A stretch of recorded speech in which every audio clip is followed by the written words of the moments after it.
This is a story from a time in my life I don't talk about much, but a memory that I now recognize as the moment I truly became a mother. It's about the precise, calculated difference between loving a child and owning one. The betrayal wasn't a single explosive event. It was the slow, creeping poison of 1,000 tiny cuts, culminating in the thick, cream-colored cardstock I held in my shaking hand. It was an invitation to my own son's 5th birthday party, and below, the cartoon jungle animals and bouncy lettering announcing Leo's Big 5. It listed the hosts, Daddy and Mommy Tiffany. My name, Avery, was tucked at the bottom in a tiny font next to the RSVP line, as if I were just another guest. The war for my son had officially been declared, and I was about to learn that the most devastating battles aren't won with screams, but with subpoenas. If you genuinely enjoy our stories, please subscribe to the channel. Tell us where you're from and what time it is right now. It's always fascinating to know how far our story flows. Grant Sterling and I were a cliché forged in the sweltering heat of a North Carolina August, cooked up in the fires of freshman year naivete at UNC Chapel Hill. He was the kind of handsome that seemed almost unfair, the president of his fraternity with a trust fund that cushioned him from the harsh realities of life and a silver tongue that could talk its way out of anything. I was the scholarship kid from a nowhere town in the Appalachians, a girl who had worked 2 jobs through high school just to afford the application fees. I was dazzled by the old brick buildings, the sprawling greens, and a world I'd only ever seen in movies. He saw me studying in the library, a stack of pre-med textbooks beside me, and approached with the effortless confidence of a boy who had never been told no. We fell into a fast, messy, all-consuming kind of love that felt epic and world-altering at 19. It was a whirlwind of late-night study sessions that turned into whispered confessions, of cheap pizza on the floor of my dorm room, and extravagant dates downtown that he paid for with a flash of his father's platinum card. He made me feel seen, special, like I was the one who could finally anchor his reckless spirit. It felt significantly less epic when, a year later, I was staring at 2 faint pink lines on a pregnancy test in the cramped bathroom of our tiny off-campus apartment. The air was thick with the smell of stale beer from a party the night before. I remember the plastic stick trembling in my hand, the world tilting on its axis. When I showed it to Grant, his handsome face went slack, the color draining from his cheeks. He stared at me, not with love or concern, but with the panicked look of someone who had just keyed his brand new BMW. The epic love story evaporated in an instant, replaced by the cold, hard reality of consequence. His parents, the formidable Harrison and Eleanor Sterling, swept into town from their Charlotte mansion like a pair of perfectly coiffed storm clouds.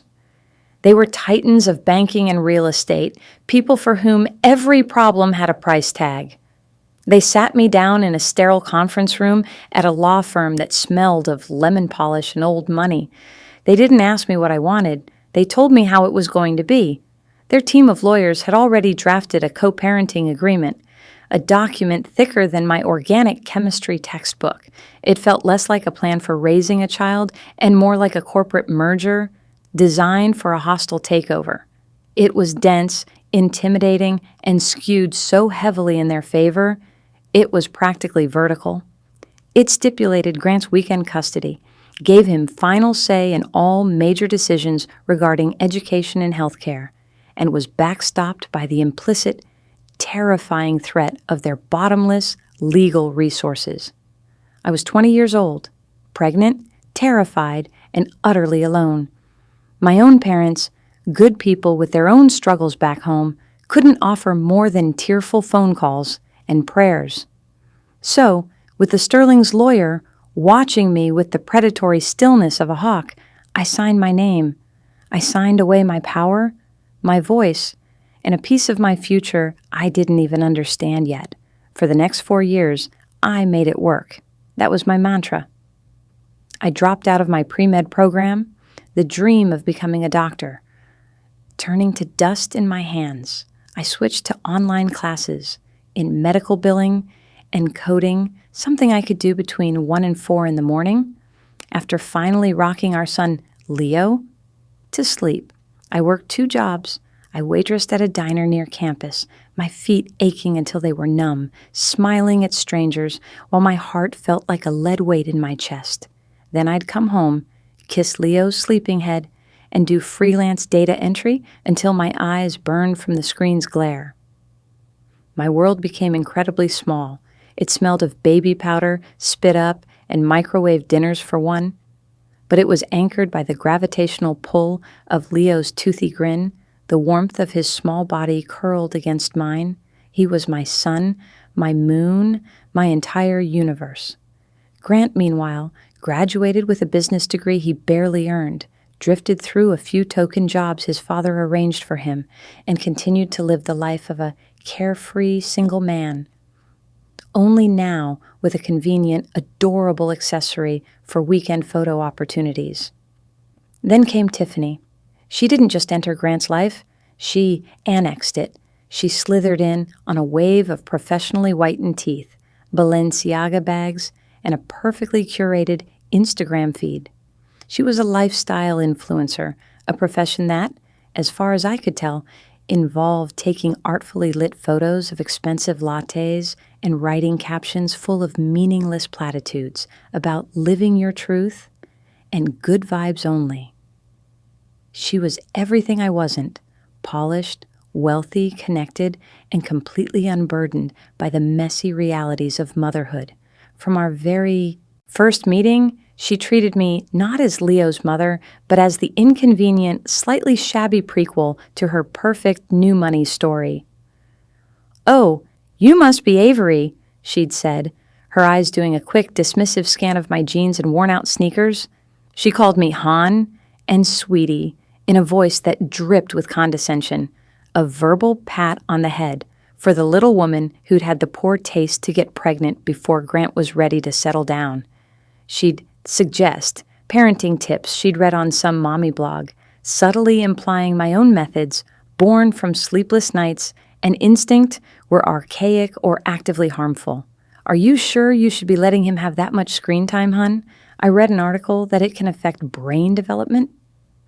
She'd buy Leo ridiculously expensive clothes that were 2 sizes too big, a quiet but clear jab at the carefully budgeted outfits I found on the clearance rack at Target. It was psychological warfare waged with designer onesies and feigned concern. Grant, of course, was besotted. Tiffany handled all the inconvenient parts of parenting he so despised. She scheduled his weekends with Leo, packing a designer diaper bag with organic, gluten-free snacks he'd never eat. Most importantly, she staged the perfect family photos for her ever-growing social media following. There they were at the zoo, at the park, on a boat on Lake Norman, a perfect smiling trio. Bonus mom, stepmom life, blessed, family first. Her online world was a pastel-colored, aggressively cheerful fantasy of domestic bliss, starring my son as a key supporting character. The comments under each post were a deluge of fawning praise. "You're such a natural mom. Leo is so lucky to have you in his life. This is what co-parenting should look like." Each comment felt like a tiny stone being hurled at me from behind a screen, chipping away at my confidence, my reality, my identity. The invitation was the culmination of her slow, insidious campaign. It wasn't an oversight. It was a strategic move, a statement of intent. It was a declaration that she was Mommy Tiffany now, the primary maternal figure, and I was being officially demoted to a peripheral character, a guest at my own son's life. I sank onto my lumpy secondhand couch, the thick cardstock trembling in my hand, the embossed giraffes mocking me. The rage was a hot, metallic taste in the back of my throat, but beneath it, a familiar cold dread coiled in my stomach. Harrison and Eleanor Sterling paid for Grant's lawyers. They had a team on retainer that had drafted that original ironclad agreement. I had a savings account with $642 in it. A fight wasn't just a fight, it was financial suicide. I could lose everything. The terrifying, unthinkable reality was that I could lose Leo. That weekend, my dread followed me like a shadow as I drove Leo to Grant's house. It was a sprawling new build in a soulless suburban development, the kind of place where every house was a slightly different shade of beige. Tiffany met me at the door, her smile as bright and fake as a studio light. "Avery, hi. So glad you could make it. Did you get the invite? Isn't it just the cutest? I had them custom designed on Etsy. The woman who does them is just a dream." "I got it," I said, my voice tight, my hands clutching my car keys. "Tiffany, we need to talk about it. You can't put Mommy Tiffany on the invitation. I am his mother." She let out a little tinkling laugh, a perfectly rehearsed sound of amusement, as if I'd just told a silly, harmless joke. "Oh, honey, don't be so sensitive. It's just what he calls me sometimes. You know how kids are. We don't want to confuse the poor little guy by being all formal." She leaned in, her perfume, something expensive and cloying, engulfing me. Her voice dropped to a conspiratorial whisper. "Besides, it's really just for the party. All of our friends will be there. We want everything to look perfect for the photos. You understand?" It was the "you understand" that finally broke something inside me. It was the casual, infuriating assumption that I, too, would prioritize the aesthetic of her Instagram feed over the fundamental, biological truth of my relationship with my child. Leo was standing beside her, holding her perfectly manicured hand, looking up at me with his big, soulful brown eyes. My eyes. In that moment, I saw the future she was meticulously constructing for him, a world of surfaces, of performance, of curated moments where I was being slowly, deliberately edited out of the picture. I was the inconvenient truth that spoiled her perfect narrative. My suspicion had been a low hum for months, a background noise of anxiety I had been trying desperately to ignore. It was a collection of small, unsettling details. Leo would come home from his weekends with Grant smelling faintly but distinctly of cigarette smoke, even though Grant swore up and down he'd quit for Tiffany. He'd be exhausted and cranky, wired in a way that spoke of disrupted schedules and late nights, talking about staying up to watch movies with big, scary monsters that I knew were far too old for him. Once, he came home with a small, fading temporary tattoo of a skull and crossbones on his forearm. When I asked him where he got it, he said, "From the party, with the loud music. Mommy Tiffany was drinking her silly juice and dancing on the table." My heart had hammered against my ribs as I dialed Grant's number. "What party, Grant? You had a party with Leo in the house?" "Oh my God, relax," he'd scoffed, his voice lazy and annoyed. "It was just a few friends over for a barbecue. Tiffany had one glass of wine. You need to stop being so hysterical all the time. This is exactly why we have the agreement, Avery, to protect Leo from your drama." He was a master of gaslighting, a black belt in emotional manipulation.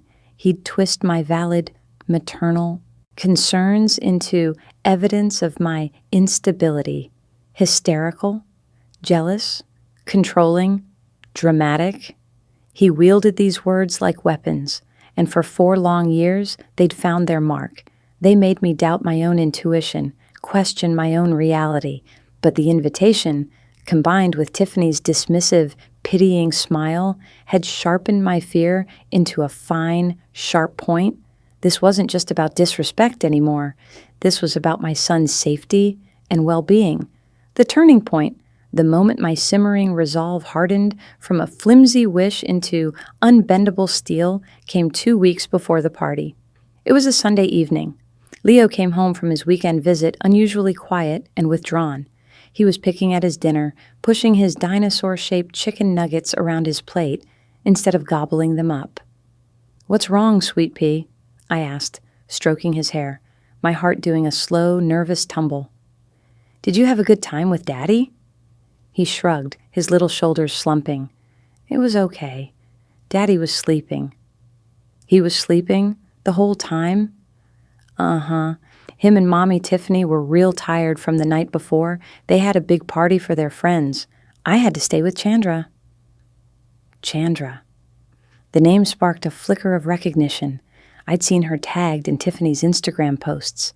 Chandra was another influencer, one whose entire online presence seemed to be a testament to late-night clubbing, bottle service, and boozy brunches. She was the last person on earth I would choose to watch my 4-year-old son. "Was Chandra nice to you?" I asked, keeping my voice as carefully neutral as I could manage, my stomach churning. Leo nodded. "She let me play games on her phone all day, all the games, and we got pizza for breakfast." He paused, pushing a nugget into his ketchup. He looked up at me, his expression serious and secretive. "Mommy, can I tell you a secret? A real secret?" "Of course, baby. You can tell me anything. You know that." He lowered his voice to a whisper, leaning across the little table. "Chandra has a candy that looks like a pen. It makes strawberry smoke come out.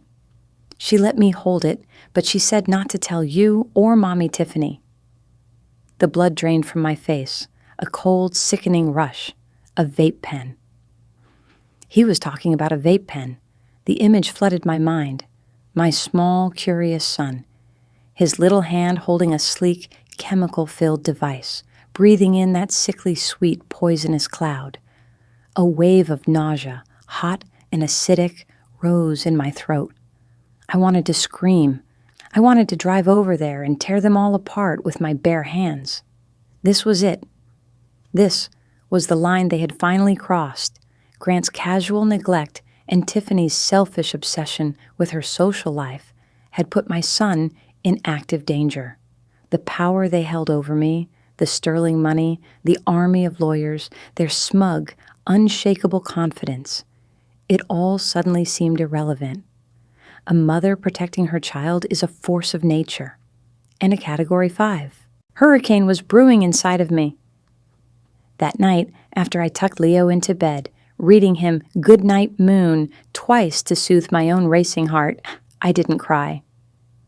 The time for tears was over. I got angry, and then I got organized. I walked into my bedroom and dumped the contents of my meager savings account onto my worn-out comforter. I counted the crumpled bills and the handful of coins, $642. It wasn't just a start, it was everything I had. I spent the next 3 hours hunched over my ancient, slow laptop, the glow of the screen illuminating my determined face in the dark apartment. I searched for family law attorneys, Charlotte NC Affordable. I scrolled past the big corporate firms with their glossy websites and photos of partners standing in front of leather-bound law books. They were Grant's father's territory. I needed someone different. I needed a shark. But a shark I could afford. I needed a fighter. I found her on the 3rd page of Google results. Her name buried under the SEO-optimized giants. Sarah Jenkins-esque. Her website was simple. No frills. Her photo professional, but kind. She looked to be in her early 30s, with sharp, intelligent eyes. She was a sole practitioner who'd started her own firm 3 years ago. Her bio was short and to the point. It said she specialized in high-conflict custody cases for underrepresented clients. Her reviews were glowing, 5-star testimonials from single mothers who called her a lifesaver, a warrior, and a fierce advocate for the little guy. My fingers flew across the keyboard. I sent her an email at 2 a.m, my words a frantic, desperate tumble. I poured out everything, the 5 years of condescension, the passive aggression, the parties, the smoke, the Instagram posts, the invitation, and then, my hands shaking, I told her about the vape pen. I hit send and felt, for the first time in a very long time, the faintest sliver of hope. Sarah Jenkins called me at 9:01 the next morning. Her voice was calm, steady, and sharp as a razor. Avery, she said without preamble, I got your email. Thank you for reaching out. Let's meet this afternoon, 2 o'clock, and bring everything. I mean, everything. Her office was in a small, renovated brick building in Noda, the arts district, a world away from the gleaming uptown towers where the Sterling family lawyers resided. The space was bright and modern, decorated with art from local painters. Sarah was just as she appeared online, sharp, focused, and radiating a quiet intensity. I sat across from her at a simple IKEA desk and laid out the wreckage of my life. I handed her a printed-out stack of text messages from Tiffany, each one a masterclass in passive aggression. I showed her my call log, highlighting the dozens of times Grant had ignored my calls on his weekends. I recounted every late drop-off, every time Leo came home smelling of smoke or cheap perfume that wasn't mine. I showed her the invitation. And then, my voice finally cracking, I told her the secret about the vape pen. She listened without interruption, her expression unreadable. She took notes on a yellow legal pad, her pen scratching a steady, methodical rhythm. When I was finished, a raw, exhausted silence filled the small office. The story felt ugly and pathetic hanging in the air. Okay, she said, finally looking up from her notes, her eyes locking onto mine. They've been careless and arrogant. That's a powerful combination for us to work with. She leaned forward, her intensity palpable. Avery, a judge isn't going to care that Tiffany is rude to you or that you don't like her Instagram aesthetic. That's just noise. But they will care about neglect. They will care about endangerment. The legal term is failure to provide a safe and stable environment. That's our bullseye. But right now, your story about the vape pen is hearsay. It's your word, and the word of a 4-year-old against theirs, and they will have expensive lawyers who will tear that apart. We need proof. Cold, hard, irrefutable proof. How do I get that? I asked, my voice barely a whisper. You document, she said, her voice hardening with purpose. You become the most organized, meticulous, and patient woman on the planet. For the next 2 weeks, you are a private investigator in your own life. You will give them enough rope, and I promise you, people like this will always, always hang themselves. Thus began the secret war. Sarah laid out the strategy with the precision of a military general. For the next 2 weeks leading up to the party, I was to play the part of the compliant, slightly intimidated co-parent. I would RSVP yes to the party. I would not confront Grant or Tiffany about the vape pen. I would not react to their provocations. I would smile, I would nod, and in the shadows, I would gather my arsenal. Sarah had me buy a simple, bound notebook and a pen with waterproof ink. The journal, she called it. In it, I was to log every single interaction, every phone call, every text, every drop-off and pickup. I recorded dates, times, direct quotes, and my own observations about Leo's state and Grant's condition. It became my Bible. October 28th, 7:05 p.m., Grant 5 minutes late for pickup, smelled of alcohol on his breath when he leaned in to hug Leo, slurred his words slightly, said he was at a client dinner. Leo seemed hesitant to go with him, clung to my leg. On November the 2nd, 6:15 p.m., picked up Leo from Grant's. He was wearing the same clothes I dropped him off in on Friday. They were stained with what looked like ketchup. Tiffany said they had a super lazy weekend, just chilled out. There was a large pizza box on the counter, and I saw at least 3 empty wine bottles in the recycling bin by the door. November 5th, 8:30 a.m., phone call with Tiffany Recke, party details. She asked if I could bring a side dish. I said yes. She suggested a simple fruit salad. Tone was condescending, quote, something easy you can handle. End of call. It was grueling, emotionally draining work. I had to swallow my anger and my pride at every turn. When Tiffany posted a photo of her and Leo at a pumpkin patch, both wearing matching flannel shirts with the caption, "Making the best memories with my little man. So grateful for these moments." Stepmom life. I had to sit on my hands to keep from typing a furious reply. But instead of engaging, I followed Sarah's instructions. I took a screenshot. I saved the URL. I noted the date and time in my journal. Sarah had explained that Tiffany's social media was a gift. It was a public time-stamped diary of her priorities, and it could be used to establish a pattern to show a stark contrast between the curated image and the neglectful reality. My best friend Maya was my lifeline during this time. She was the fiery, no-nonsense yin to my quiet, conflict-avoidant yang. "You need to go full scorched earth on these people, Avery," she said one night, scrolling through Tiffany's Instagram feed on my phone with a look of disgust. "Look at this. Your bonus, mommy duties." Her duty was leaving him with some vape-head party girl. Maya became my co-conspirator. She was better at the online sleuthing than I was. She was the one who found Chandra's public social media accounts. They were a gold mine. Post after post, from the weekend she'd watched Leo showed her and her friends at a crowded, boisterous house party. In the background of one video, posted at 11:30 p.m. on that Saturday night, you could clearly hear the bass of loud music and, for a split second, see a corner of Grant and Tiffany's living room.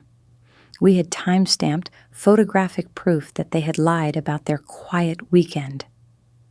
The biggest breakthrough, however, came from the most unlikely source. One of my regulars at the diner was a kind grandmotherly woman named Carol Albright. She was in her late 50s and always sat in my section. One evening, as I refilled her coffee, she mentioned she lived in the same new, gated community as Grant and Tiffany. She started complaining about the loud parties a few houses down from her. My ears perked up, my heart starting to beat a little faster. "Really?" I asked, trying to keep my voice casual. "Young couple, drives a black Range Rover?" "That's the one," she sighed, shaking her head. "Such a shame. They seem to have people over constantly. Loud music, late into the night, cars parked all up and down the street. I feel for that little boy. He's a sweetheart. I've seen him out in the yard with a babysitter. A different one every time, it seems, while the music is just blasting from inside the house." My hands were shaking as I walked back to the kitchen. That night, I told Sarah about the conversation. "That's more than a breakthrough, Avery," she said, a rare, thin smile touching her lips. "That's a corroborating, impartial witness." Sarah drafted a formal affidavit, a sworn legal statement. The next day, I took it with me to work, my stomach in knots. I waited until Carol had finished her meal, then approached her table, my heart hammering against my ribs. In a low, trembling voice, I explained the situation. I didn't get dramatic. I just told her the truth. I told her I was terrified for my son's safety. I asked if she would be willing to sign a statement detailing what she had seen and heard. She read the document carefully, her brow furrowed. Then she looked up at me, her eyes full of a fierce, grandmotherly sympathy. "Give me a pen, dear," she said, her voice firm. "That woman has had this coming for a long, long time." Armed with Carol's affidavit, my meticulous journal, and the damning social media evidence Maya had uncovered, Sarah filed an emergency ex parte motion for a temporary modification of the custody order, citing endangerment. We requested an immediate hearing. The court date was set for the morning of Friday, November 14th. The day before Leo's 5th birthday party, Grant was served the papers at his father's company. His reaction was as explosive and predictable as a volcano. He called me, screaming into the phone, his voice hoarse with rage. "What the hell is this, Avery? What are you trying to pull? You're trying to ruin your son's birthday party. You're a vindictive, jealous, pathetic bitch." I held the phone a few inches from my ear, listening to his tirade. The old me, the Avery of a few weeks ago, would have dissolved into tears. She would have apologized, second-guessed herself, and probably backed down. But the new me, the me forged in late-night legal research and a mother's cold, righteous fury, just listened. I let him empty himself of his poison. When he finally paused to take a breath, I spoke. "My lawyer will be in touch with your lawyer, Grant," I said, my voice as calm and flat as a frozen lake. Then I hung up the phone. The next few days were a blur of intense legal preparation. Sarah prepped me for the hearing, drilling me on dates, times, and events with relentless precision. "Stick to the facts," she repeated like a mantra. "No emotion, just the facts. You are a reliable narrator. They are not. Let their arrogance be their downfall." Tiffany, meanwhile, escalated her public relations campaign into a full-blown assault. Her Instagram became a firestorm of performative motherhood. There were photos of her and Leo baking cookies in a spotlessly clean kitchen where no actual baking seemed to have occurred. There were videos of them finger painting. She was wearing a white sweater, and there wasn't a speck of paint on it. There were boomerangs of them cuddling on the couch, her makeup still perfect, her hair artfully tousled. Each post was a carefully crafted missile aimed directly at me, designed to paint her as the loving, stable maternal figure and me as the crazy, litigious ex. It was a smear campaign disguised in a Valencia filter, and with every post, she was unknowingly handing Sarah more evidence of her obsession with image over substance, a gallery of lies we could present to the court. The morning of the hearing, I felt sick with nerves. I wore my best and only blazer, a navy one I'd bought at a thrift store for $10. It felt like armor. I sat beside Sarah at the plaintiff's table in the sterile, imposing courtroom, my hands clasped so tightly my knuckles were white. Grant and Tiffany arrived with not one, but 2 lawyers from Harrison Sterling's firm. They looked expensive, ruthless, and bored, as if this was a minor inconvenience. Tiffany wore a cream-colored silk blouse, pearl earrings, and a look of serene martyrdom. She shot me a glance of pure loathing across the courtroom, a silent promise of annihilation. Grant's lead lawyer, a slick man named Peterson, went first. He painted me as an unstable, jealous ex-girlfriend, bitter about Grant's new, happy, and financially superior life. He argued that the motion was a frivolous, last-ditch attempt to sabotage Leo's birthday party out of pure malice. He called Tiffany a devoted and loving stepmother who had stepped up where the biological mother had faltered. Then it was Sarah's turn. She was magnificent. She was a study in controlled power. She didn't raise her voice. She didn't perform for the judge. She simply, methodically laid out the facts like a surgeon laying out her instruments. She presented my journal as Exhibit A. She presented the binder of screenshots from Tiffany's and Chandra's Instagram accounts, cross-referencing the dates with my log of neglectful incidents. As Exhibit B, she presented the sworn affidavit from Carol Albright as Exhibit C. "Your Honor," she said, her voice clear and steady, cutting through the tense silence of the room, "this is not about jealousy. This is about a pattern of behavior, a pattern of prioritizing adult parties over pediatric bedtimes, a pattern of leaving a 4-year-old child with unvetted, inappropriate caretakers, a pattern of creating an environment that is, by any reasonable definition, unstable and unsafe." She called me to the stand. My heart felt like it was going to beat out of my chest, but I walked steadily. My eyes on Sarah. She gave me a tiny, encouraging nod. I recounted the incident with the vape pen, my voice shaking but clear. I described finding Leo in dirty clothes. I talked about Grant's drinking and his late arrivals. I answered every question truthfully and calmly, just as Sarah had coached me. I looked at the judge, a stern-faced woman in her 60s with intelligent eyes, and I told her my truth. When Peterson cross-examined me, he was aggressive and condescending, trying to trip me up, to make me emotional. Ms. Scott, isn't it true that you're simply upset? That Mr. Sterling has moved on and found happiness? I am upset that my son's well-being is being compromised, I replied, my voice even, my gaze locked on. The judge, isn't it true that you've never liked Ms. Vance? My personal feelings for Ms. Vance are irrelevant. My concern is for my child's safety. He couldn't rattle me. My truth was a shield. The facts were my armor. Then Grant took the stand. He was charming, confident, and lied with the practiced ease of a man who had never faced a real consequence in his life. The parties were small gatherings of close friends. I was exaggerating and prone to drama. Tiffany was a natural with Leo and the most responsible person I know. But under Sarah's calm, surgical cross-examination, his slick story began to unravel into a mess of contradictions. Mr. Sterling, Sarah began, her tone mild, you stated the barbecue on October 20th was a small gathering. How many people would you say were there? I don't know, maybe 10, 15 people, tops. 15? Your neighbor, Ms. Carol Albright, stated in her sworn affidavit that she counted over 40 cars parked along the street and that the noise was so loud she considered calling the police.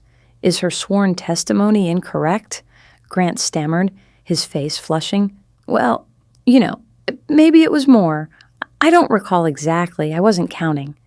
I see, Sarah said, picking up a glossy photograph. And Mr. Sterling, this is a screenshot from Ms. Vance's Instagram account, which she posted on the night of October 20th. It shows her and 3 friends doing shots of tequila. The caption reads, "Party don't start till we walk in." And it's time-stamped 10:47 p.m. Was this photo taken before or after you put your 4-year-old son to bed, Mr. Sterling? He turned a deep, blotchy red. Tiffany, sitting at the defense table, went pale as a ghost. The judge was watching Grant intently over the top of her glasses, her expression grim. The whole slick, expensive facade was cracking under the simple, relentless pressure of documented facts. The final blow was Sarah cross-examining Tiffany, who took the stand with an air of wounded grace. Sarah was gentle at first, then presented Tiffany with her own posts, asking her to reconcile the timeline of a cozy weekend inn with time-stamped photos of her at a bar across town. Tiffany's composure crumbled into a series of "I don't remembers" and flustered denials. The judge delivered her ruling an hour later. She spoke about the paramount importance of a child's safety and stability. She referenced the disturbing discrepancy between the respondent's testimony and the overwhelming and meticulously documented evidence presented by the plaintiff. She used the word deceit. She granted my motion. Effective immediately, I was awarded temporary sole legal and physical custody of Leo. Grant's visitation was to be reduced to 4 hours every other Sunday, to be professionally supervised at his expense. The current co-parenting agreement was suspended pending a full custody evaluation and parental fitness assessment. I felt a wave of relief, so profound it almost buckled my knees. My body sagged against the hard wooden chair. I had won. I had actually won. Sarah squeezed my arm under the table, her professional mask breaking into a genuine, relieved smile. Across the room, Grant's face was a mask of disbelief and pure, unadulterated rage. Tiffany was staring at her perfectly manicured hands. Her perfect composure finally shattered into a million pieces. They had been so sure of their power, so certain of their position, so confident that I would never, could never fight back. They had catastrophically underestimated the resolve of a mother with nothing left to lose. The next day was Saturday, November 15th, Leo's 5th birthday, the party Tiffany had been planning for months. The one designed to be her coronation as Mommy was scheduled for 2 o'clock at their country club. According to the court order, Grant was not allowed to have Leo, but I knew they wouldn't cancel. It was too public, too humiliating. Tiffany's entire identity was invested in this event. The caterers were booked, the RSVPs were in, the influencer friends were expecting content. My phone buzzed all morning with texts from Grant, a pathetic cycle of threats, insults, and then desperate pleas. "You can't do this to him. It's his birthday. You're a monster, Avery." I ignored them all. Around 1 o'clock, I dressed Leo in his favorite blue t-shirt with a roaring T-Rex on it. I dressed myself in a simple, inexpensive black dress. It felt like battle armor. I carefully folded the certified copy of the court order and placed it in my purse. It felt as heavy and powerful as a stone tablet, each word of victory. "Mommy, where are we going?" Leo asked, looking up at me as I tied his sneakers. "We're going to your party for a little while, sweet pea," I said, smoothing his hair, my voice steady. "Just for a little while. And then you and I are going home." We walked into the ballroom of the Charlotte Heights Country Club, and it was exactly as I had imagined, a monument to excess and poor taste. There was a 3-tiered, professionally made, jungle-themed cake that probably cost more than my rent.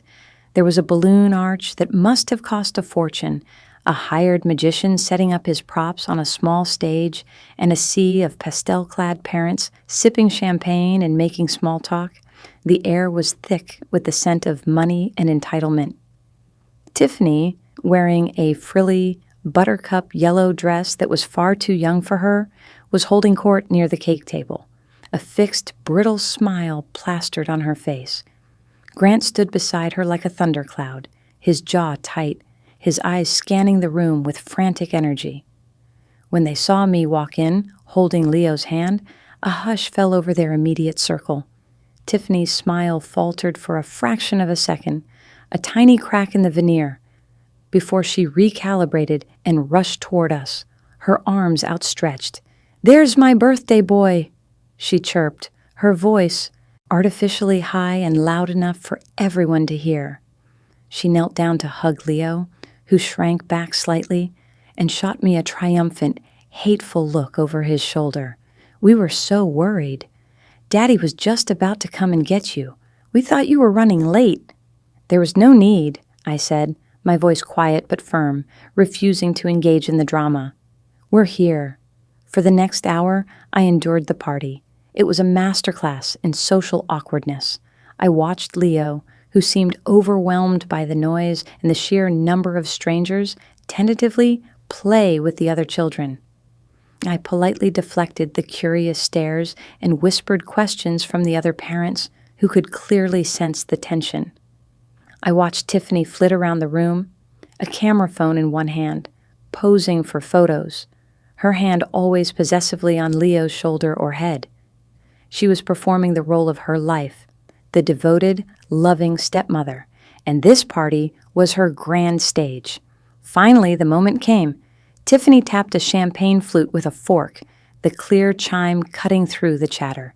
She and Grant positioned themselves by the enormous cake, pulling Leo to stand between them like a prize they had jointly won. "Hi, everyone," she began, beaming at her audience of friends and social climbers. "Thank you all so much for coming to celebrate our little man's big day. It feels like just yesterday, Grant brought this special, special boy into my life, and being his bonus mom has been the greatest gift I could have ever asked for." She looked down at Leo, then back out at the crowd, her eyes glistening with perfectly timed, unshed tears.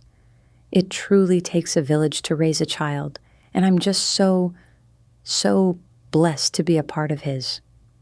She glanced at me across the room, a flicker of smug, undeniable victory in her eyes. It was a magnificent public performance, a speech designed to establish her dominance, erase my role, and relegate me to a footnote in my own son's story. The crowd applauded politely. Grant looked deeply uncomfortable, his eyes fixed on the floor. Tiffany just glowed, soaking in the attention, the validation. She thought she had won. She thought this performance, this public declaration, was the final word. I let the applause die down. Then I began to walk forward. I didn't rush. I didn't shout. I simply moved through the crowd, a silent black ship cutting through a sea of pastels.